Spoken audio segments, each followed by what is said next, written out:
Are you, hold on. Yeah, okay. So let me begin, first of all. We'll start with the 17th century. The Jewish people in Europe had suffered a series of disasters, tragedies. The most famous was the Chmelnytsky pogroms, led by the Ukrainian Cossack leader Bogdan Khmelnytsky. Thousands and thousands of Jews massacred, thousands of rapes, torture, displacement. It was a tragedy of epic proportions that they probably would never recover from. Very soon after then, we had a tragedy which was of a spiritual, psychological tragedy. There was the appearance on the scene of the very famous, infamous Shabtai Tzvi, a false messiah from Izmir in Turkey, who traveled from Izmir to Salonika and then to Israel, then to Gaza, and he became very famous. He didn't do anything that the Messiah is meant to do, but journalism was just beginning at the time. Stories about him were inflated. He had a very, very clever person behind him, Nathan of Gaza, and thousands, tens of thousands of Jews believed that the Messiah was imminent. Understand, they'd just survived. We'd just gone through the Chmelnytsky pogroms. People thought it cannot get any worse. It's got to get better. It must be Messianic times. I don't know. Shabtai Tzvi comes on the scene and he says, I'm it. I'm the Messiah. If you could mute yourselves, please. I can hear noise in the background. So he says, I'm the Messiah. That's it. And to the extent that a British member of the Dutch East India Company wrote to his representatives that he was not able to hire a boat in Amsterdam because the ships had been rented by Jews in preparation for their imminent departure for Israel with the Messiah.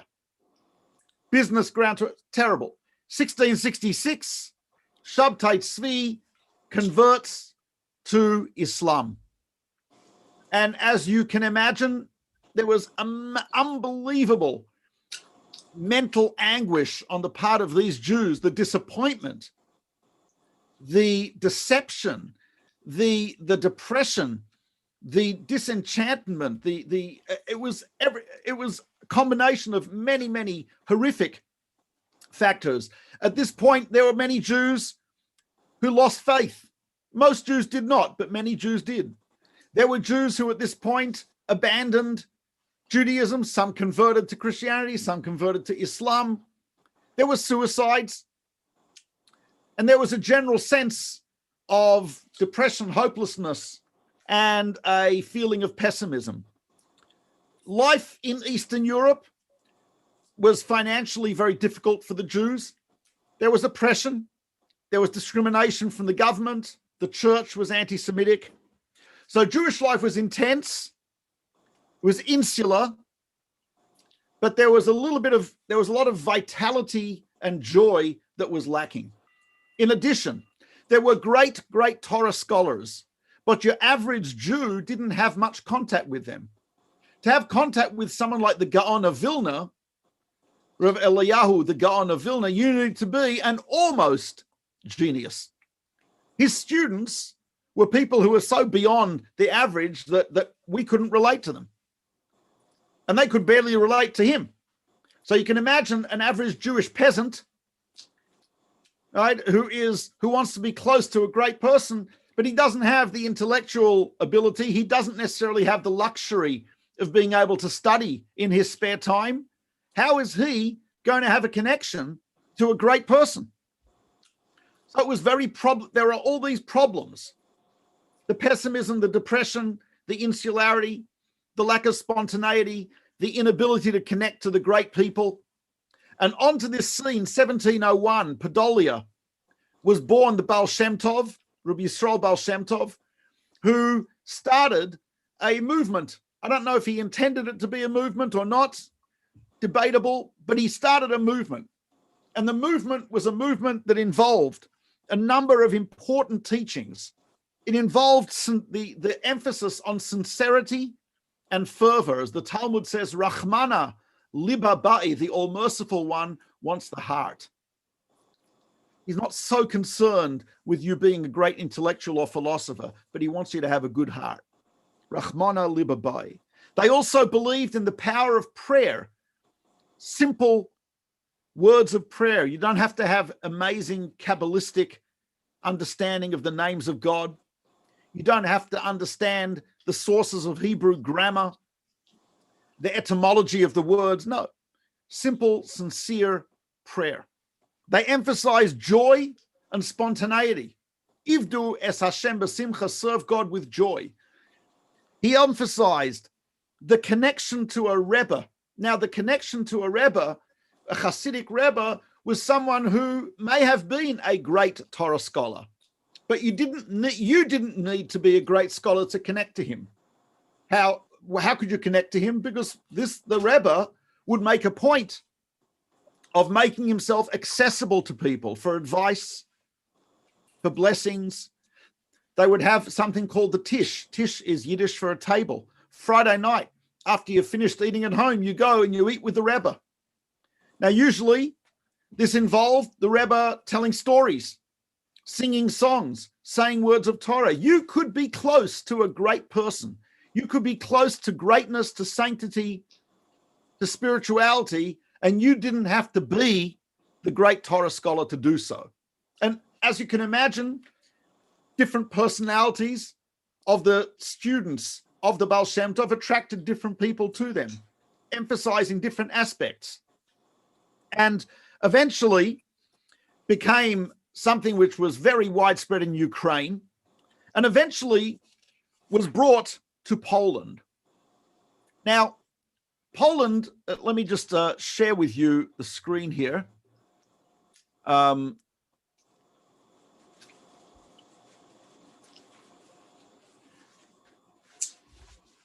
The person who brought Hasidism to Poland, here we go, so after the Baal Shem Tov, you had someone called the Maggid of Mezerich. That was his major student, died in 1772.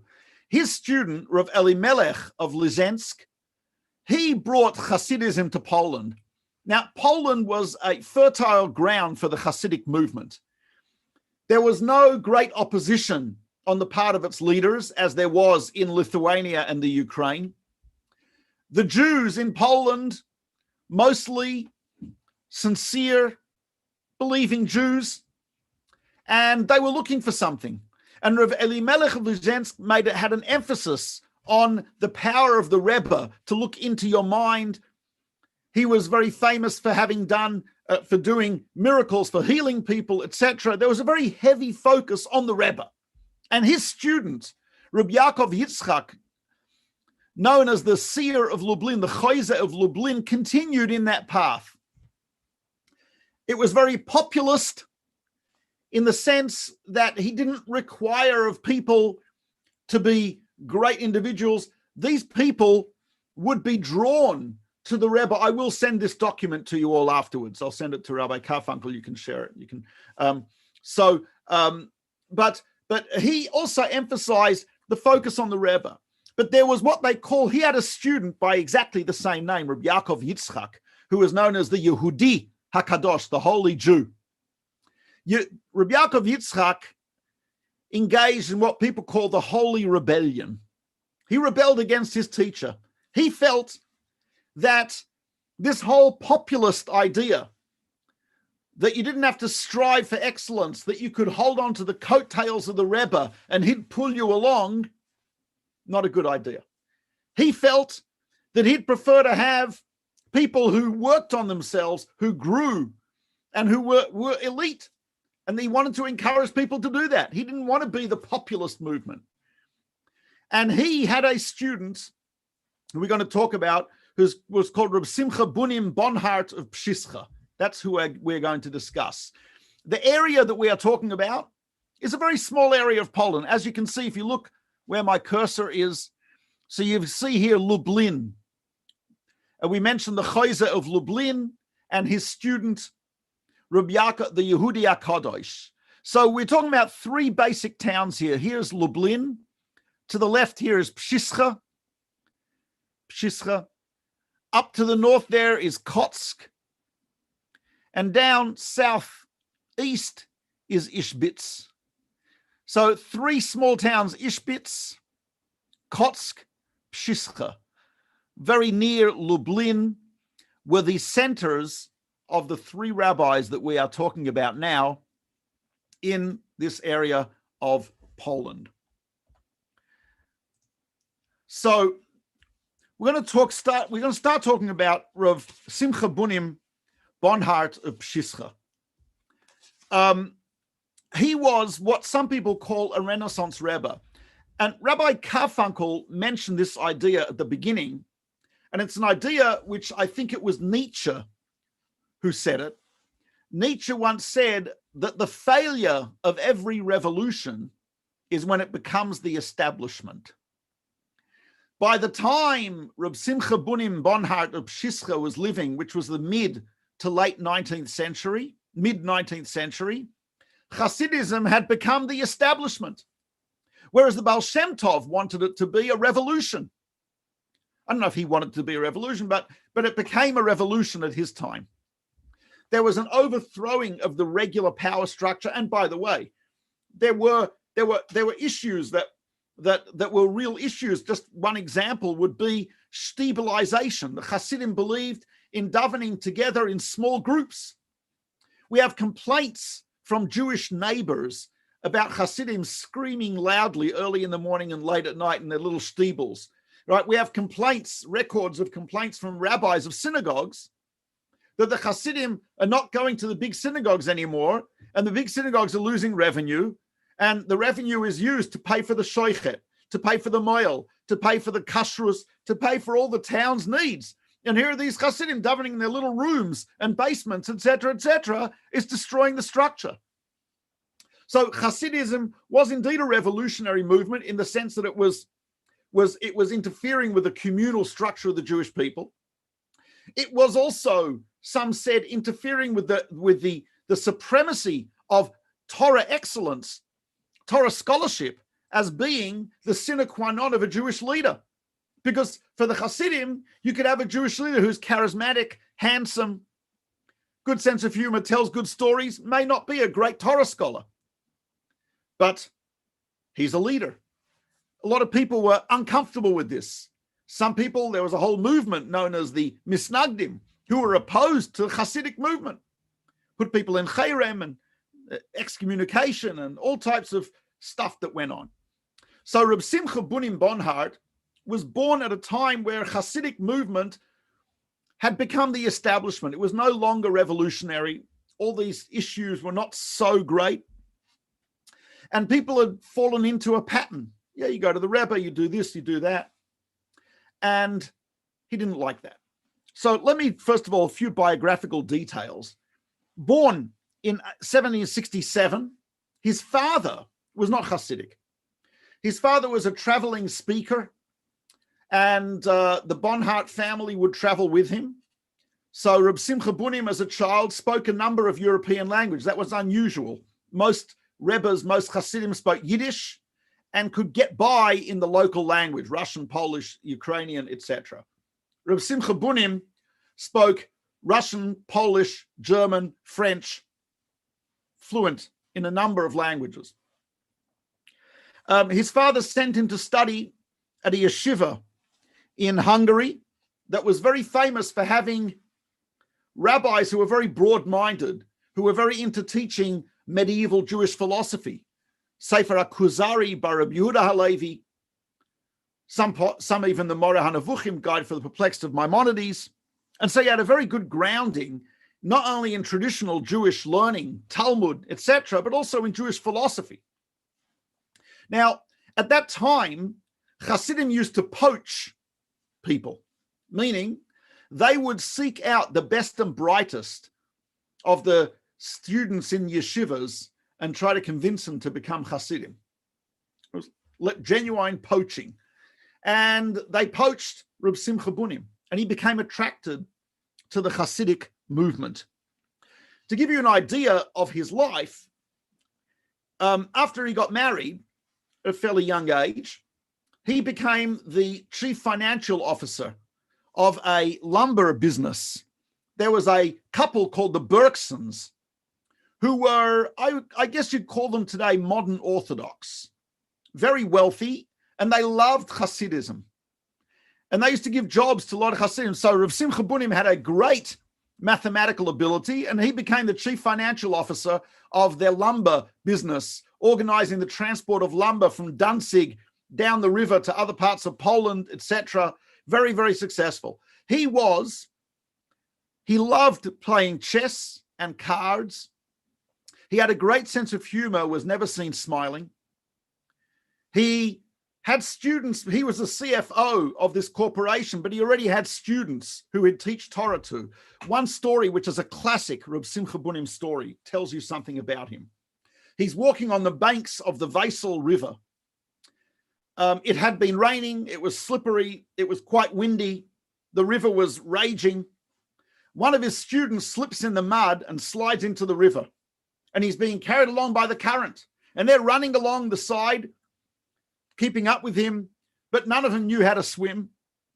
And the student apparently looks like he just gave up hope and is being dragged along by the current. Reb Simcha Bunim yells at him in Yiddish. He says, "Give him grist sim leviusen," which means, give my regards to the Leviathan. You know, when you get down there and drown, give my regards to the Leviathan. So what happens is, something changes in the demeanor of the guy in the river after Simcha Bunim says this. And the guy in the river actually starts thrashing around, and instead of giving up, he thrashes around enough that he can make it close enough to the shore that they can pull him in, and his life is saved. And the Hasidim said to Reb Simcha Bunim, "What were you thinking?" He said, "Well, the verse says in Isaiah, Ki b'simcha seitzeyu, you shall go forth with joy." He says, I understood it more literally. Ki b'simcha, when you have happiness, teitzeyu, you can get out of anything. He says, I thought to myself, I saw this guy's face, I saw he'd given up hope, I saw despair and pessimism. And I figured if I can inject a little bit of happiness, somewhere in the back of his mind, one neuron will say to the other, dude, that was funny. He says that amount of simcha, of joy, will be enough to change him from pessimism to optimism, from despair to hope, and he'll save himself, which is exactly what happened. It is classic Reb Simcha Bunim. Give people joy and they'll save themselves. Give people happiness and they'll get themselves out of the raging river. So anyway, he's working. So I said he used to like cards and chess. He used to like going to the theater. But he wanted to move to a more Hasidic part of Poland because he was in Danzig, big city.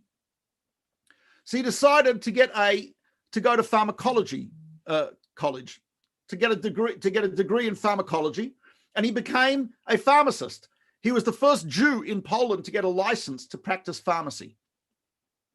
And he studied at college. He got his pharmacology license. He went to Pshischa and he opened a business. He was very successful. He actually supplied pharmaceuticals to Napoleon's army. Anyway, his teacher was dying, and the teacher said, I want you to be the Rebbe. And Rav Simcha Bunim says, I don't want to be the Rebbe. I have a good business. I'm a pharmacologist. I'm learning Torah. I have students. No, be the Rebbe. And he said, no, it's your job to be the Rebbe. And so he became the Rebbe reluctantly, but he became the Rebbe of the Pshischa Hasidim. Eventually, he started to lose his sight, so he gave up the pharmacy business and he became a Rebbe full-time. So you can imagine he was an unusual person. Other Hasidim, there was a famous wedding that's called the Wedding of Ustila. The Ustila wedding was the wedding of I think it was the granddaughter of Rav Avram Yeshua Heschel, the Upter Rov, the most senior Hasidic rabbi in all of Europe. At the wedding, there were thousands of Hasidim, hundreds of Rebbes, and at this wedding, no one even knows who the Chosin and Kala were. They're completely irrelevant to the wedding. Right? At this wedding, many Hasidim said they wanted to put Reb Simcha Bunim on trial. They said he is perverting the teachings of the Baal Shem Tov. He walks around in Western style clothing. He has a degree in pharmacology. He plays chess. He goes to the theater. He used to collect pipes. They said, what type of Rebbe is this? So I had a trial at the wedding. Reb Simcha Bunim didn't come. His Hasidim didn't let him come. But at the trial, one of his Hasidim, who later on became the Rebbe of the founder of the Geira Hasidim, he defended his Rebbe. And he said, you Rebbes here at this wedding, he says, you sit in your ivory towers surrounded by people who love you, respect you, worship you. He says, you live lives of power and luxury. He says, you don't know what the average person goes through. He says, how could you represent the Baal Shem Tov? His whole ideal was to bring Torah and spirituality and God to everyone. He says, my Rebbe, Reb Simcha Bunim, that's what he does. He knows what it is to be in college because he went to college. He knows what it is to work for a living and do business because he did business. He knows what the theater is. He plays chess and cards with maskilim, the people who are atheists, agnostics, etc., etc. Right? He knows exactly what the common person is struggling with. He says, who is a better representative of Chassidus? My teacher, Reb Simcha Bunim, or you guys in your ivory towers? So after his speech at the trial, the Up-to-Rov, grandfather of the Kala, he said, you know what? Pshischa is not for everyone, but we're not going to put him in Cherem. We're not going to excommunicate him. And he's still part of the Hasidic movement. And let's move on. And so that was the idea of Reb Simcha Bunim. That was part of the biography, etc. As he, what was some of his teachings? So his major teaching, if you would encapsulate the teachings of Reb Simcha Bunim in one word, it would be authenticity. He said a person has to strive for authenticity. In fact, when he was around 15, 16, and he decided to become Hasidic, and his father, who was a deeply religious man, a great Torah scholar, was not at all Hasidic. He said to his son, how could you abandon my path?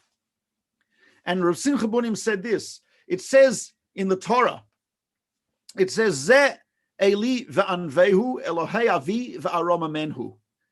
This is my God, and I will adorn him, the God of my father, and I will exalt him. He said to his father, which comes first in that verse? The God of my father or my God? He says, my God comes first, then the God of my father. He says, I got to be authentic to my relationship with God before I take up your relationship with God. And that was his first idea, that every person has to be authentic to their deepest self. Originality. He had students. He would walk with his students, and he used to say, he had his top students, who hopefully we'll talk about. So Rav Menachem Mendel Morgenstern of Kotzk, Rav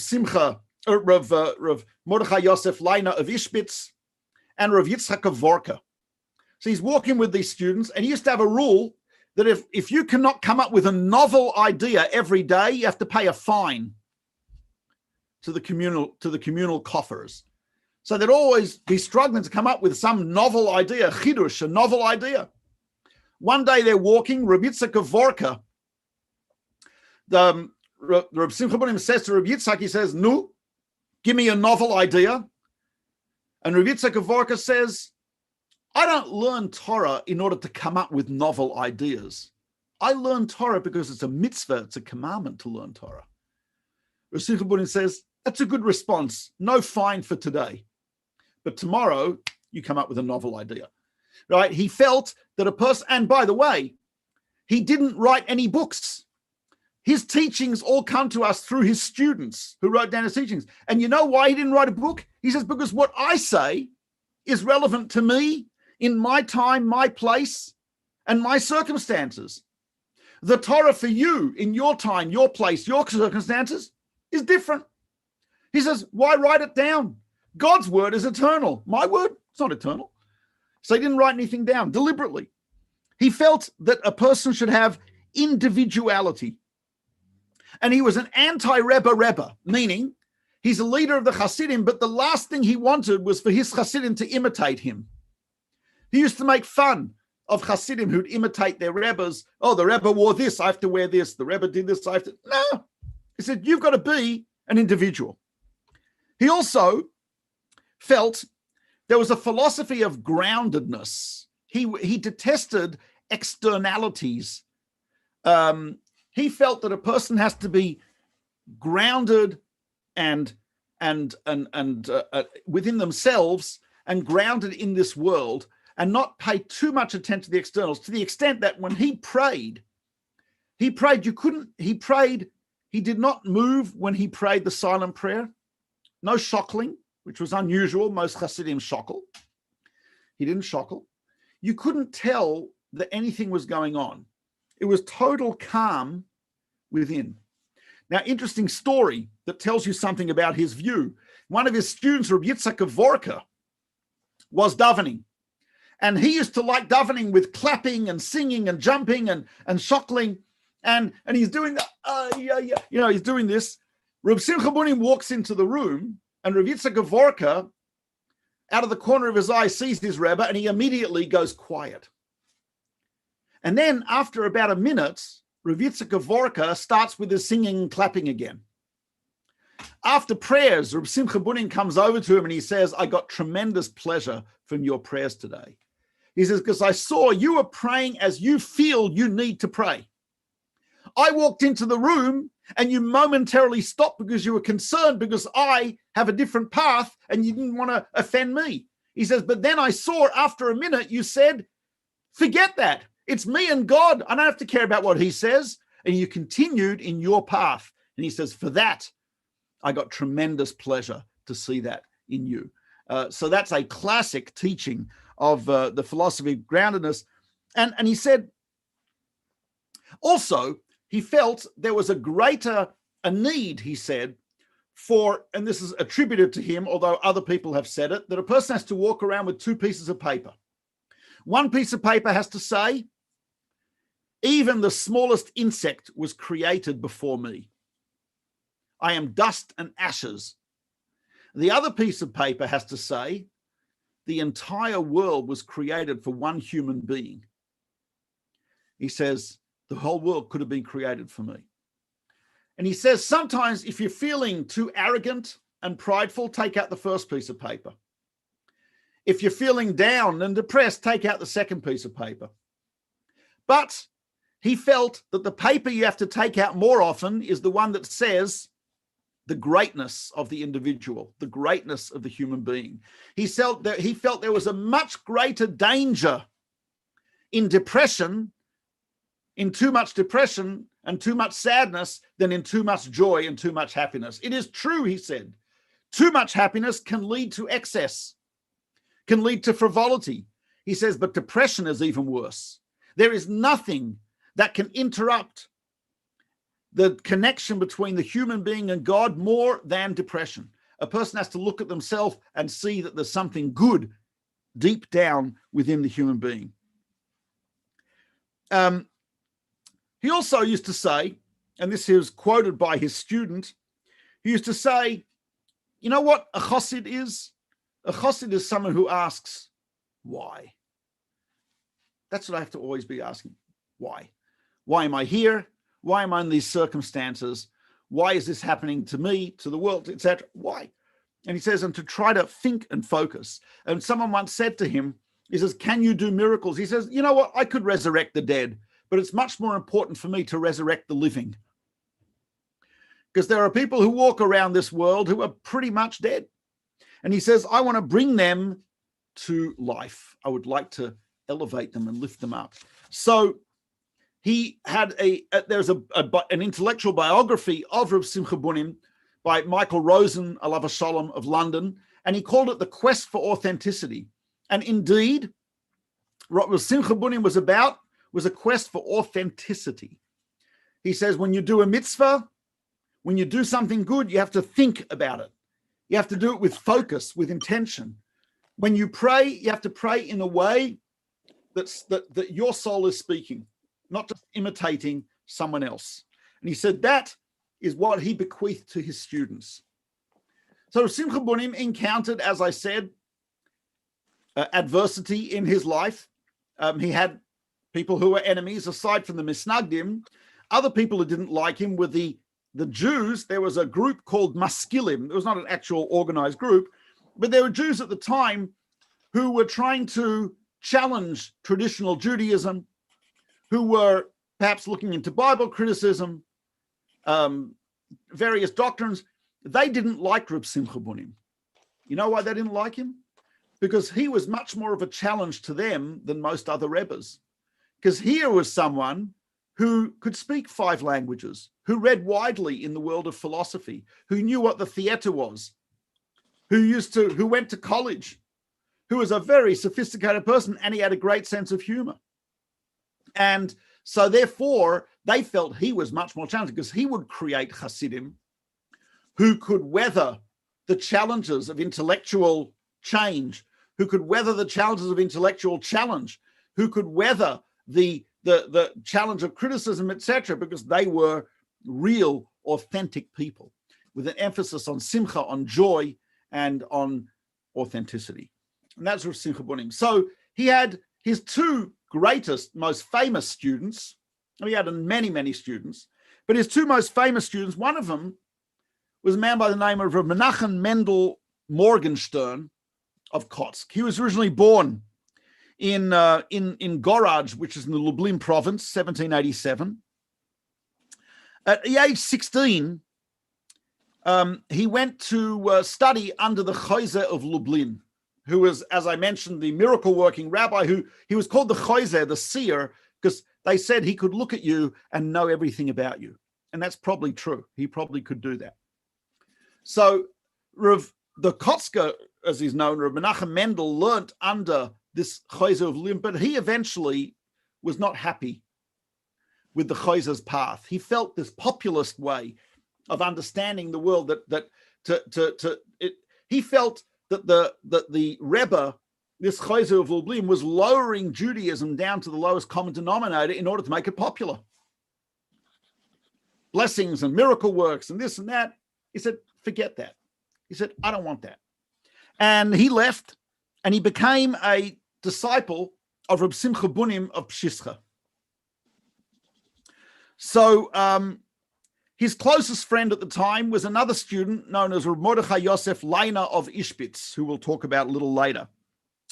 After the passing of Reb Simcha Bunim, the Hasidim of Reb Simcha divided into more or less 2 groups. Some followed the son of Reb Simcha Bunim, Reb Baruch, who was a gentle, good-humored person. But most Hasidim followed Reb Menachem Mendel, who was not good-natured, who was fiery, had a temper, and was very hypercritical of everyone. He used to have a lot of people following him around. He once said publicly, I thought I would have 20 disciples who would stand on the rooftop and bring the divine presence down into the world. Instead, I'm surrounded by 200 donkeys who are braying in the fields. So not very complimentary. As you can see, he was not a populist. There was opposition to him not Rav Baruch, I meant Rav Avraham was the son of Rav Simcha Bunim. There was opposition to him, so he decided to leave Pshischa and found his own Hasidism. He originally went to Tomashov, which is where he was from, but then he went to Kotzk, because on the way he had passed through Kotzk and opponents threw stones at his carriage. And he said, this is where I want to be. People are passionate. He says, they're not brain dead, they're passionate. He says, I want to be in a place where the people like this. For example, one of his students once told him that there was peace between 2 groups of Hasidim who'd been arguing about certain issues in Jewish practice and philosophy for years. And someone excitedly came to the Kotzk and he said, look, they've made peace. They've stopped arguing. The Kotzk was upset. They said, why are you upset? He said, because if they're not arguing anymore, that means someone's compromised on truth. So, yeah, he says, peace is nice, but can't compromise on truth. Cannot compromise on truth. He actually used to say there was a verse, the verse in the Torah tells us that when God came to Mount Sinai, the revelation at Sinai, so the Torah says, it says, be very careful not to touch even the edge of the mountain or to go up. Anyone who touches the mountain, anyone who wants to go up to the mountain will die. In other words, Moses tells the Jews, don't go up Mount Sinai. During the revelation, only Moses is up there. And it says, anyone who touches even the edge of the mountain, anyone who goes up the mountain will die. So the Kotzk Rebbe said, he read that verse a little bit differently. He said this, if you want to go up to the mountain, don't do it just by touching the edge. It's useless.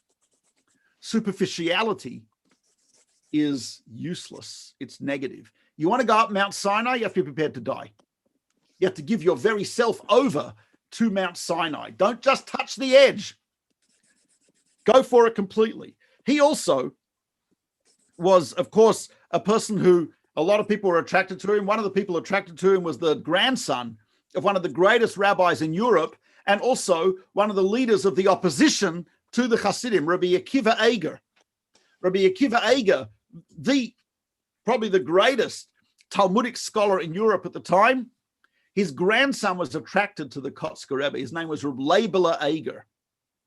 And the Eigers were a wealthy, prestigious, noble family of great Torah scholars. Rabbi Eiger turns up in Kotzk wearing a nice fur coat. Immediately, the Hasidim take the coat off. They say, forget that. No fur coats here, right? And they said, you wear rags like the rest of us. They were totally not concerned with anything external, only concerned with, in Kotzk, the banner that would have been in Kotzk would be MS, truth.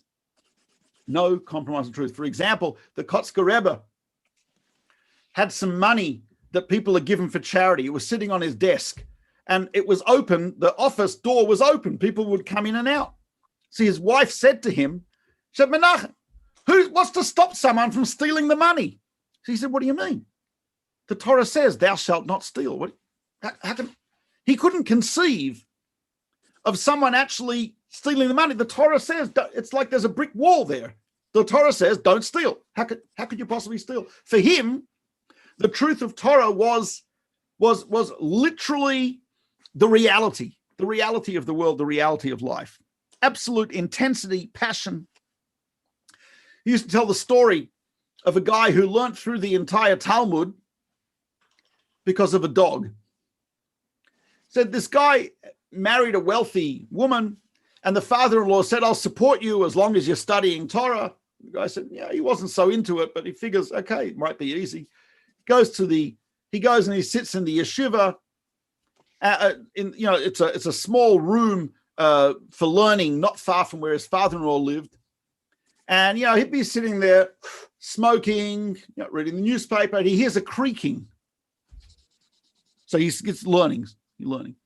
Anyway, every time he heard creaking on the stairs, he thought it was his father-in-law looking in on him. So he learned and he learned and he learned. The Kotzk Rebbe says the guy did the entire Talmud, found out that the creaking sound was a dog who lived in the little room there. He says he learned Torah because of a dog, right? That's not a true story, but he was telling the story as a way of making fun of people who basically didn't have the noble and the intention to know truth. That's what it's about, to know truth. He made a very famous statement, originally in Yiddish. I'll tell it to you in English because my Yiddish is appalling. He says, if I am I, because he is he, and he is he because I am I, then I am not really I, and he is not really he.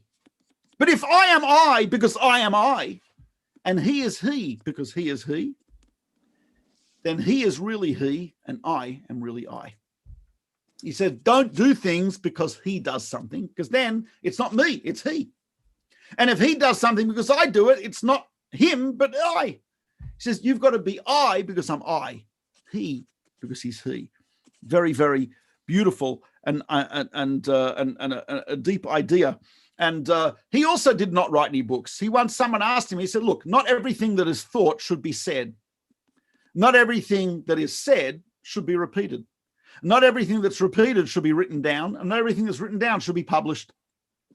But he also felt that, who am I to be the one to teach truth to the whole world? So he didn't write things down. It was very anti-popularism. Also, he believed that prayers should be really quick. He was into a very fast service. Why? He said, it is much better to be completely focused for a short time than to sit there for a long time and your mind will wander for half the time. He says, where's the devotion to God in that? He says, better that prayers should be the entire Shabbat morning prayers, 1 hour.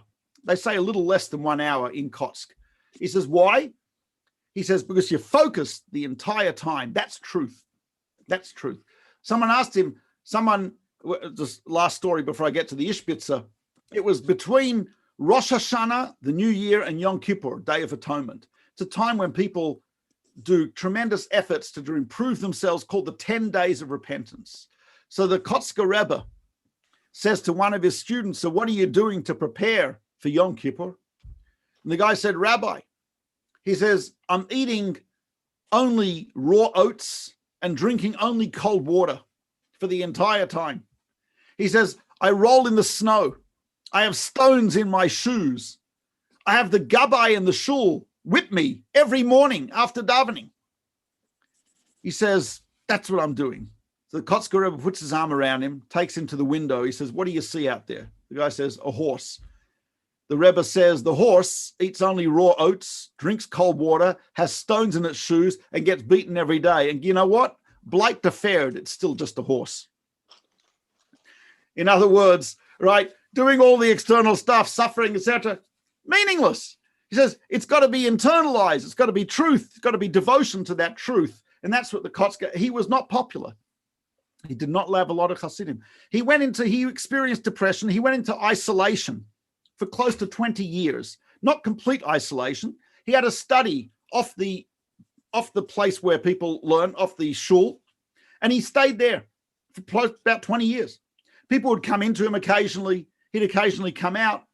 When he came out, it was a frightening experience. One Rosh Hashanah, right? He'd been in there for a year. People hadn't seen him. Close friends had seen him. He used to still speak to his grandchildren, his wife, his grandchildren. On the whole, people didn't see him. But he came out in the middle of Rosh Hashanah davening, middle of the prayers on Rosh Hashanah. He comes out of the room. He had like bushy eyebrows and intense eyes. And he looked at people. When he looked at people, people would start crying. Right? Some people like jumped out the window to escape his stare. And he stands there at the front of the room, looks around, and he says, Ratzchonim, Gazlonim, Manafim. And he goes back into the study, which means basically murderers, thieves, adulterers. Goes back in. People burst into tears, etc. Now, you know, it's not a sermon that I would give in my synagogue. I type of doubt Rabbi Carfunkel would do that in Forest Hill Jewish Center either. But that was a sermon of the Kotzk. And when people heard these words, sometimes his words, it was so intense. He's walking with a wealthy businessman, and who was a disciple of his, and he knew the Kotzk needed money. And he said to the Kotzk, you know, if you go to that town, the people there have a lot of money and they'll be able to help you. And the Kotzk looks at him and he says, Geld? Feh! Right? He said, money? Feh! This businessman says he was not capable of doing business for a month afterwards, because the feeling of repulsion of the Kotzk Rebbe for money was so powerfully conveyed when he just said, Geld, fair. The guy, he says, I had to withdraw from my business for a month. It took me that long to recover from the feh of the Kotzk. So that was the Kotzk. We now come to his friend, disciple of Rav Simcha Bunim, and later on opponent, Rav Mordechai Yosef Leiner of Ishbitz, who, born in 1800, younger. His older friend was the Kotzk, and he eventually was the disciple of Rav Simcha Bunim, and later on a disciple of the Kotzk. When the Kotzk went into isolation, Rav Mordechai Yosef Leiner took over a lot of the duties of the Rebbe. Eventually, and there's a lot of stories about how this happened, but eventually he split from the Kotzk and started his own Hasidic movement.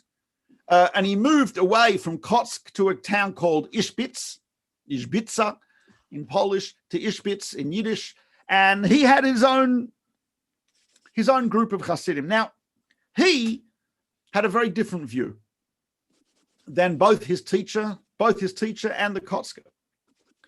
He was a person who he did not believe that we have a lot of free will.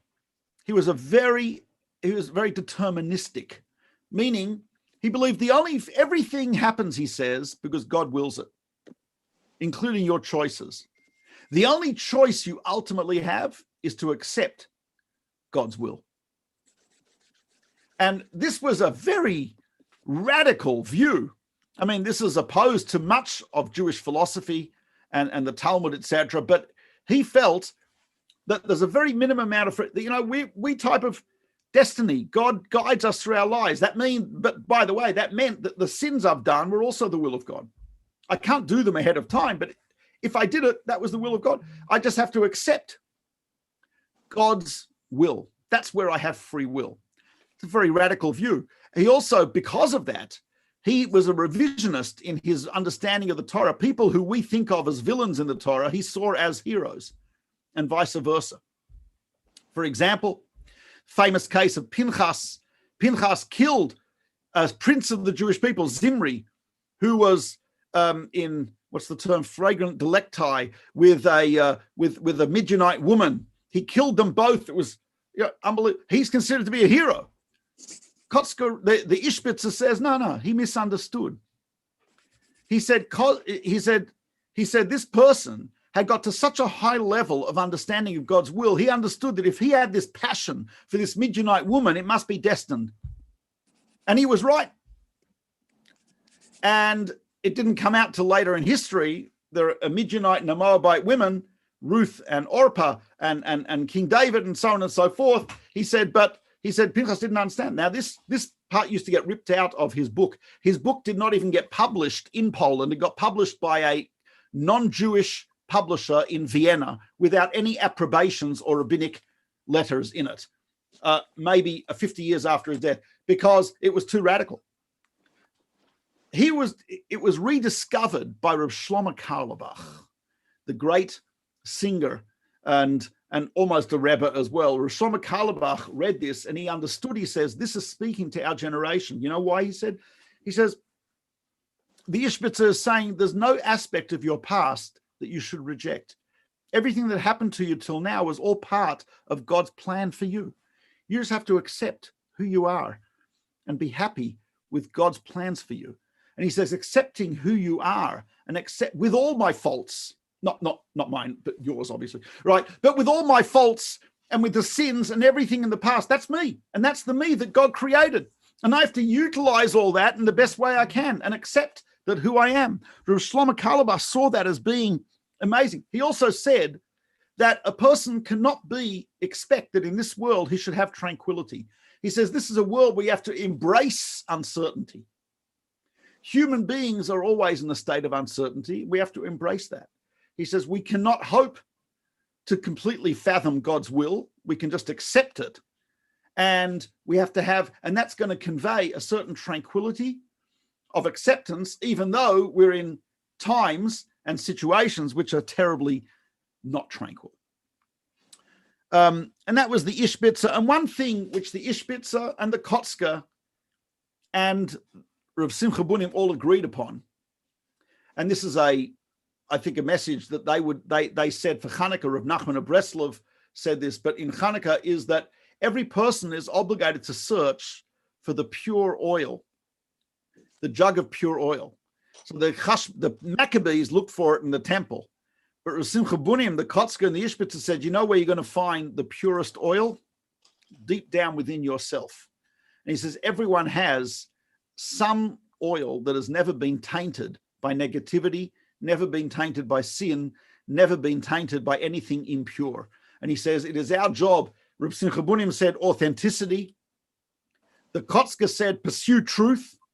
And the Ishbitz said accept God's will and accept who you are, created by God, with all of the negatives and the faults in your background and whatever you have. And so each one of them, their own way, was quite revolutionary. And some of the Hasidic groups that came from them, you may have heard of the Radzina Hasidim, you may have heard of the Rav Tzadok HaKohen Rabinowitz of Lublin, a brilliant, great thinker, student of the Kotzk, son-in-law actually. You may have heard of Rav Shmuel Borenstein of Sokachev, known the same as Shmuel, and the Gera Hasidim, some of the largest Hasidic groups in Poland before the war, came directly from Reb Simcha Bunim Pshischa and his students. As radical as they were able, because they were radical, they were able to revolutionize and inspire and electrify people through their teachings, the teachings of authenticity, pursuit of truth, and acceptance of God's will. All three of them, in their own way, unique characters. Of course, in a short time we have, did not do them justice. I did a semester course on this at Yeshiva University, 4 days a week for a semester, so 13 weeks. So this is a slightly condensed version of that. God willing, I will send to Rabbi Carfunkel the notes from this lecture. And hopefully I'll see you next week when we talk about the backstory and the hidden story and the archaeology of Hanukkah. Thank you very much for coming. Thank you very much, and great to see you all. Rabbi Becher, amazing. Thank you so much. I enjoyed this immensely, and we look forward to Hanukkah next week, and then we have one more class after that. This has really been Jewish an amazing gastronomy. class. Yes, one of my favorite subjects. Yes, it's looking forward, but very much looking forward to next week as well. I want to, on behalf of everyone, thank you, and a freilich Hanukkah, and we look forward to seeing you next week on Hanukkah. Amen. You too. Everyone unmute yourself and say goodbye. Rabbi Becher, be well. Or Mordechai, thank you so much for organizing. Thank you so much. Thank you. Thank you. Thank you, Rabbi. Beautiful. Both of you, thank you so much. And thanks for the link, Rav. Yasher Koyach. Thank you.